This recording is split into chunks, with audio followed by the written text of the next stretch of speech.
విజయ్ భయ్య, భయ్యా ఈ కథని డీల్ చేయడంలో మీకు ఎక్కువ కష్టం అనిపించిందా, ఈ ముగ్గురు హీరోల్ని డీల్ చేయడంలో ఎక్కువ కష్టం?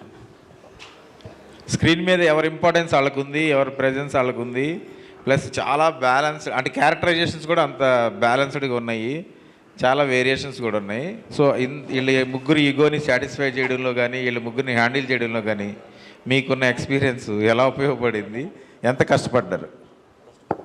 అంటే ముగ్గురిని హ్యాండిల్ చేయడం చాలా ఈజీ అయింది. నాకు ముగ్గురిని హ్యాండిల్ చేయడం చాలా ఈజీ అయింది. కథలో 3 క్యారెక్టర్ని బ్యాలెన్స్ చేయడం కొంచెం కష్టమైంది. కథ చేసుకున్న ప్రాసెస్లో, అంటే చేంజెస్ చేసుకున్న ప్రాసెస్లో 3 క్యారెక్టర్స్ని బ్యాలెన్స్ చేయాలి, ఆ ఇమేజ్ని పెట్టుకోవాలి, కంబ్యాక్ వస్తున్నారు కాబట్టి ప్రేక్షకులందరూ బాగా కనెక్ట్ అయ్యేలా ఉండాలి ఈ 3 క్యారెక్టర్స్ కూడా అనేసి కథలో కొంచెం నాకు టైం పట్టింది. కానీ ఆన్ షూట్ మాత్రం నాకు ముగ్గురితో చాలా ఈజీ అయిపోయింది. శ్రీని గారు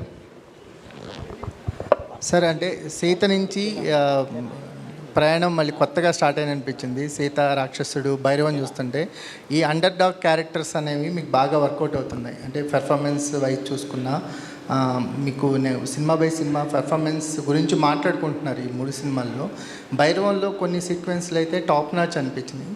ఒక ఆర్టిస్ట్గా ఒక అప్లిప్ చూస్తున్నాం సినిమా బై సినిమా.